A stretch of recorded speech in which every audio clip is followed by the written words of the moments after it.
नमस्कार दोस्तों, विनायक क्लासेस प्रयागराज के यूट्यूब चैनल पर आप सभी का बहुत बहुत स्वागत है। सभी को गुड मॉर्निंग, राधे राधे, जय श्री कृष्णा। तो कैसे हैं आप सभी? आशा करती हूँ बहुत ही मस्त होंगे और अपनी तैयारी को भी कर रहे होंगे। जैसा कि आप सभी को पता है कि हम लोग अपनी ईवीएस की प्रैक्टिस कर रहे थे, जिसमें से आज 21वीं क्लास है। इसके पहले का क्लास जो भी साथी नहीं देखे हैं वो प्लेलिस्ट में जाके जरूर देखें। तो चलिए दोस्तों, बिना देर किए चलते हैं अपने क्वेश्चन पे और स्टार्ट करते हैं आज का फर्स्ट क्वेश्चन। आज का पहला क्वेश्चन है कि जैव विविधता को अल्फा बीटा गामा में किसने विभाजित किया? किसने? तो टाशमैन ने, रोसेन ने, हैकल ने या फिर वेटकर ने। तो इसको जो है जैव विविधता को अल्फा बीटा और गामा में जो है वो वेटकर महोदय ने विभाजित किया था। यहीं पे हम बात करें जैव विविधता की मापन की, तो जैव विविधता का मापन जो है 3 टाइप में होता है। कैसे? अल्फा, बीटा और गामा। बात करें अल्फा की, तो जब हम जैव विविधता का मापन संख्या के आधार पर करते हैं। किसके आधार पर? संख्या के आधार पर। तो संख्या के आधार पर करते हैं तो वो हो जाता है हमारा अल्फा। और बीटा की बात करें तो बीटा जो है जब हम जैव विविधता का मापन की विशेषता, किसी की विशेषता या संरचना, बनावट, संरचना या फिर बनावट दोनों एक ही चीज़ है, विशेषता या फिर बनावट के आधार पर करते हैं, वो चाहे शारीरिक रूप से हो या फिर मानसिक रूप से है, तो उसको क्या कहते हैं? बीटा कहलाता है। और गामा की बात करें, गामा क्या है? तो संपूर्ण रूप में, जैसे कि चाहे वो संख्या के आधार पर हो या फिर विशेषता के आधार पर हो, दोनों संपूर्ण रूप में जो करते हैं वो गामा कहलाता है।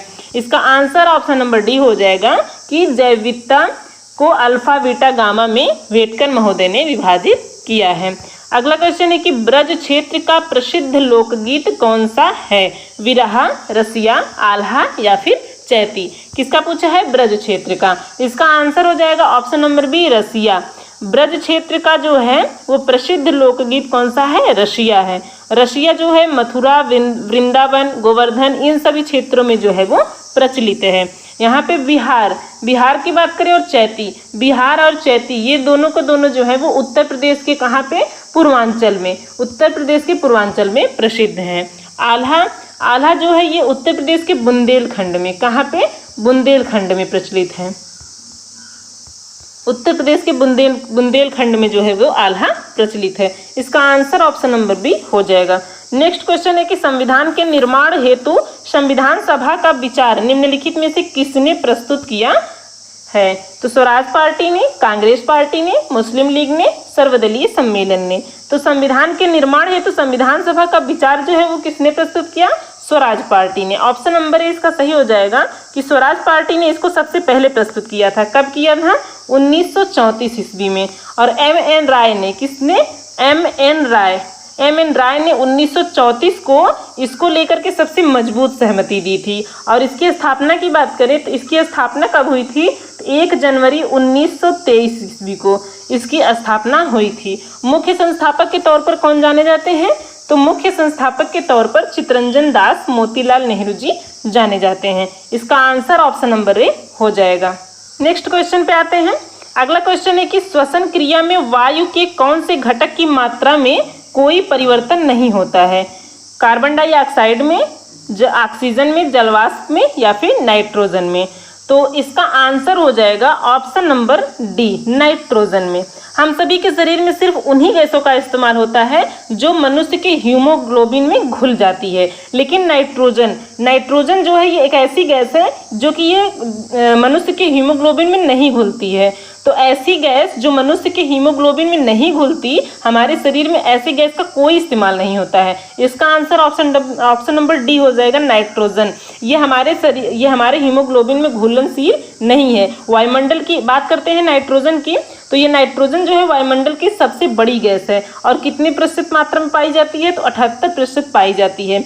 और यहीं से क्वेश्चन बनता है कि हरे पेड़ पौधे का प्रोटीन किसको कहते हैं? तो नाइट्रोजन को। हरे पेड़ पौधे का प्रोटीन किसको कहा जाता है? नाइट्रोजन को। लेकिन पौधे जो होते हैं वो डायरेक्ट नाइट्रोजन को जो है वो ग्रहण नहीं करते हैं। जीवाणुओं द्वारा जब नाइट्रोजन को नाइट्रेट में बदल दिया जाता है तो वो जो है हरे पेड़ पौधे इसको ग्रहण करते हैं। इसका आंसर ऑप्शन नंबर डी हो जाएगा, क्योंकि इसमें पूछा है कौन सा, ये निगेटिव पूछा है, नहीं, तो यही ऑप्शन नंबर डी हो जाएगा। अगला क्वेश्चन है कि मानव शरीर में सबसे छोटी अंतःस्रावी ग्रंथि कौन सी है? Pituitary, thyroid, pancreas, adrenal. तो मानव शरीर की जो सबसे छोटी अंतःस्रावी ग्रंथि है वो कौन सी है? ऑप्शन नंबर ए पिट्यूटरी हो जाएगा।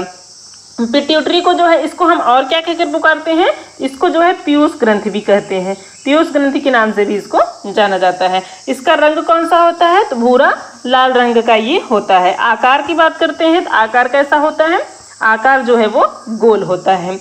और इसका भार यदि पूछे कि इसका भार कितना होता है, तो 0.5 से लेकर के 1 ग्राम तक इसका भार होता है।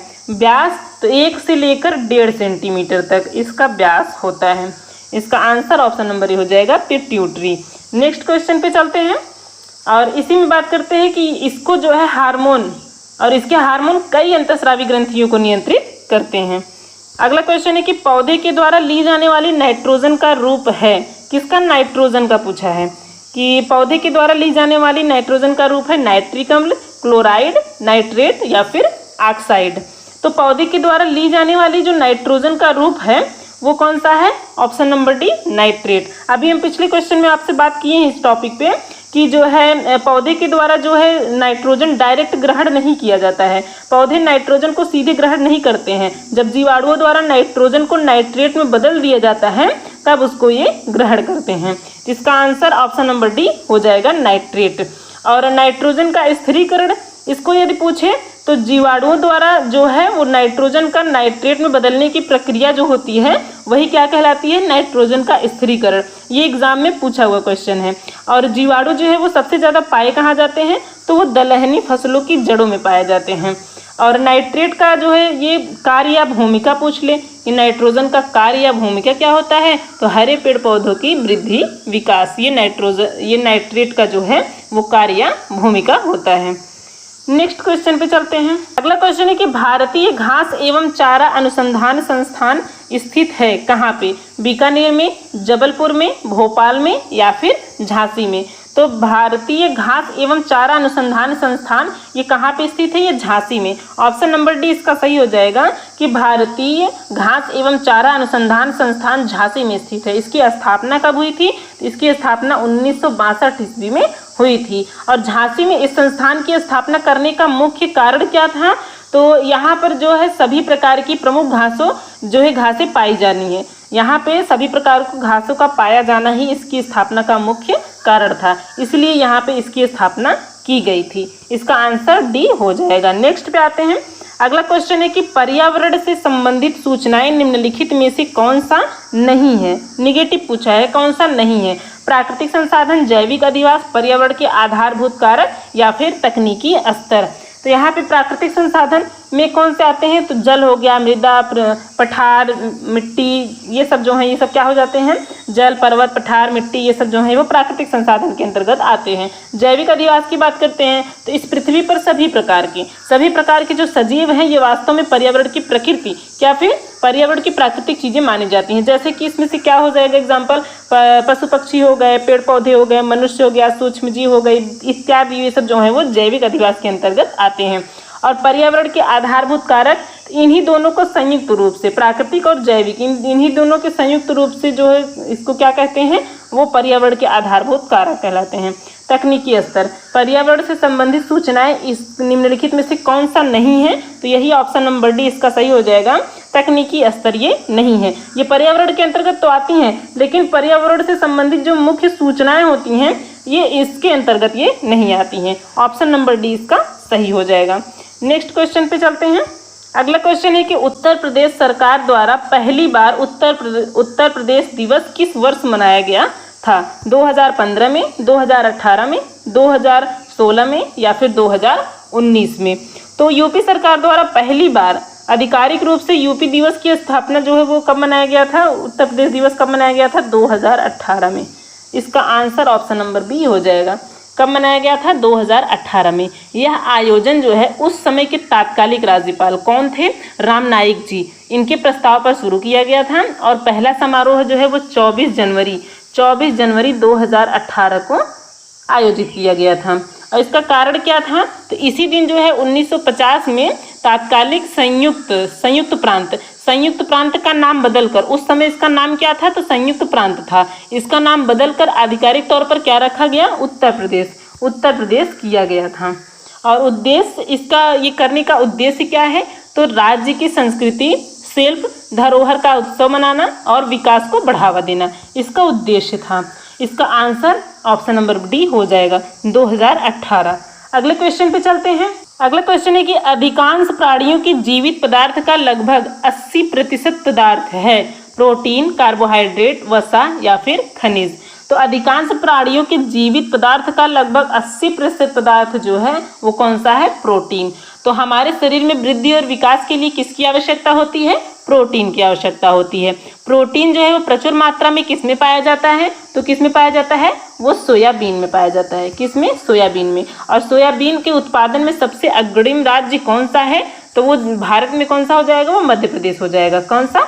मध्य प्रदेश। और मध्य प्रदेश को जो है सोया प्रदेश भी कहते हैं। सोया प्रदेश के नाम से कौन जाना जाता है? मध्य प्रदेश। क्यों? क्योंकि यहाँ पे सबसे अधिक सोयाबीन का उत्पादन होता है, इसलिए इसको जो है वो सोया प्रदेश भी कहते हैं। और विश्व में बात करें कि विश्व में सबसे अधिक सोयाबीन का उत्पादन कौन सा देश करता है? तो वो हो जाएगा ब्राज़ील। कौन सा हो जाएगा? ब्राज़ील। और सेकंड नंबर पे वो कौन सा आ जाता है? संयुक्त राज्य अमेरिका, यूएसए आपका हो जाएगा।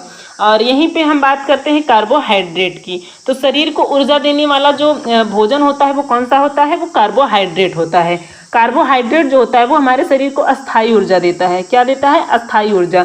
कार्बोहाइड्रेट द्वारा प्राप्त ऊर्जा जो है वो लंबे समय तक टिका रहता है। लेकिन बात करें वसा की, तो वसा जो है वो कार्बोहाइड्रेट की तुलना में ये हमें 2 गुनी ऊर्जा देता है। कितना? 2 गुनी। लेकिन ये खर्च भी उतनी ही स्पीड से होता है। ये वसा की जो ऊर्जा होती है वो अस्थायी नहीं होती है। वो कौन सी होती है? वो अस्थायी होती है। और कार्बोहाइड्रेट द्वारा जो प्राप्त होता है वो अस्थायी होता है। तो कार्बोहाइड्रेट द्वारा जो ऊर्जा प्राप्त होता है वो अस्थायी होता है, लेकिन जो वसा द्वारा प्राप्त होता है वो अस्थायी होता है। वो लंबे समय तक नहीं टिकता है। यहीं पे हम खनिज बात करते हैं। तो शरीर से अपशिष्ट तत्वों को बाहर निकालने की जो सबसे बड़ी भूमिका होती है वो किसकी होती है? वो खनिज की होती है।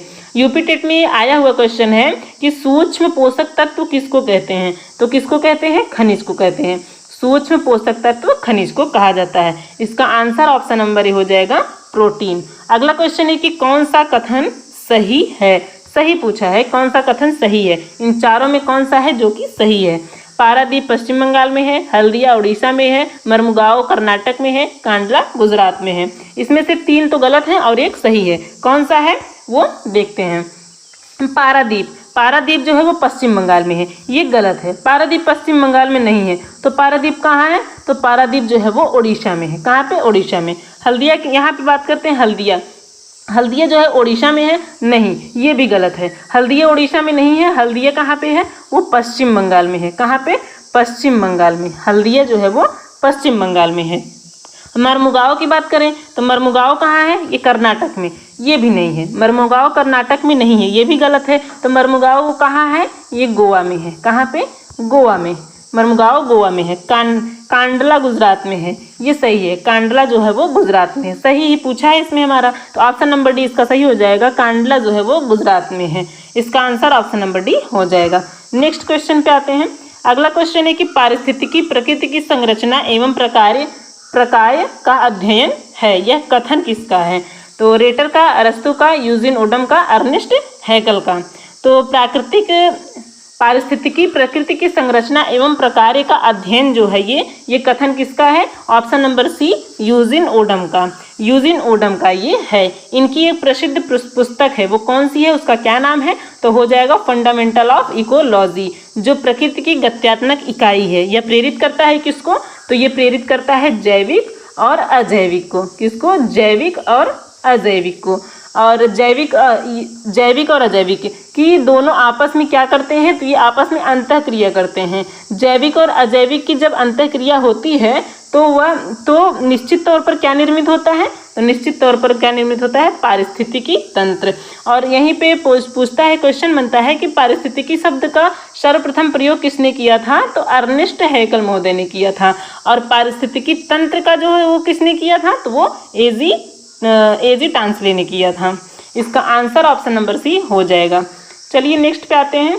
अगला क्वेश्चन है कि कौन सा हार्मोन लड़ो और उड़ो हार्मोन कहलाता है? Insulin, oestrogen, adrenaline, oxytocin. तो यहाँ पे पूछा है कौन सा हार्मोन लड़ो और उड़ो हार्मोन कहलाता है? इसका आंसर हो जाएगा ऑप्शन नंबर सी एड्रिनलिन। इसको और किस नाम से जाने जाते हैं? इसको कहते हैं एपिनेफ्रीन। क्या कहते हैं? एपिनेफ्रीन इसको कहते हैं। एड्रेनलिन को एपिनेफ्रीन भी कहा जाता है, जो तनाव या खतरे के समय शरीर को तुरंत प्रतिक्रिया देने के लिए ये तैयार रहता है। एपिनेफ्रीन ये कहाँ से स्रावित होता है, तो मुख्य रूप से ये अधिविक्र और ग्रंथियों के भीतरी भाग, जिसे हम क्या कहते हैं, मेडुला, क्या कहते हैं, मेडुला कहते हैं, ये यहाँ से स्रावित होता है। इसके अलावा यह कुछ नसों के सिरों द्वारा भी स्रावित होता है, और इसके स्राव से क्या होता है, तो हृदय की गति में वृद्धि होती है और शरीर में उत्तेजना का अभाव होता है, और इसी कारण इसे जो है लड़ो और उड़ो हार्मोन कहकर पुकारा जाता है। इसका आंसर ऑप्शन नंबर सी हो जाएगा, एड्रेनलिन। नेक्स्ट क्वेश्चन पे आते हैं। अगला क्वेश्चन है कि निम्न में से कौन सा प्राथमिक रंग नहीं है। निगेटिव पूछा है, कौन सा प्राथमिक रंग नहीं है। इस पृथ्वी पर पूरा जो प्राथमिक रंग पाया जाता है वो कितना पाया जाता है, कुल जो है वो 3 पाए जाते हैं। कौन कौन से, लाल, पीला और नीला, ये 3 के 3 जो है ये प्राकृतिक रंग हैं। इन 3 को छोड़ के और बाकी सब जितने आते हैं वो कौन से हैं, वो सेकेंडरी, वो जो है द्वितीयक रंग कहलाते हैं। और ये इसका आंसर ऑप्शन नंबर ए हो जाएगा, काला। प्राथमिक रंग को छोड़ के और जितने भी रंग बने हैं वो सभी जो है एक दूसरे का जो है किसी न किसी के मिश्रण से बना हुआ है। आंसर ऑप्शन नंबर ए हो जाएगा। चलिए नेक्स्ट पे आते हैं। अगला क्वेश्चन है कि 100% सौर ऊर्जा पर चलने वाला भारतवर्ष का पहला केंद्र शासित प्रदेश है कौन सा। अंडमान निकोबार, चंडीगढ़, पुदुचेरी, दीव। तो इसका आंसर हो जाएगा ऑप्शन नंबर डी, दीव। 100% सौर ऊर्जा पर चलने वाला भारतवर्ष का पहला केंद्र शासित प्रदेश कौन सा है, वो दीव है। यह दादरा और नगर हवेली तथा दमन दीव केंद्र शासित प्रदेश का एक जिला है, जो दिन के समय लगभग कितना 100%, पूरे के पूरे जो है वो 100% बिजली की आवश्यकता अपनी सौर ऊर्जा से पूरा करता है। यह जो है 50 एकड़, कितना, 50 एकड़ से भी अधिक भूमि पर जो है सौर ऊर्जा संयंत्र लगा करके पूरा का पूरा केंद्र शासित प्रदेश को सौर ऊर्जा पर आधारित कर दिया गया है। इसका आंसर ऑप्शन नंबर डी हो जाएगा। तो आज की वीडियो हमारा यहीं पे समाप्त होता है। पूरा वीडियो देखने के लिए आप सभी का बहुत बहुत धन्यवाद। कैसी रही क्लास कमेंट करके ज़रूर बताएं, और वीडियो यदि पसंद आई हो तो एक लाइक करना ना भूलें। चैनल पे यदि नए हैं तो चैनल पे आप सब्सक्राइब भी कर लें, क्योंकि हम इसी तरह की वीडियो आप सभी के लिए लाते रहते हैं। तो चलिए दोस्तों, मिलते हैं एक नई वीडियो में एक नई जानकारी के साथ। तब तक के लिए नमस्कार।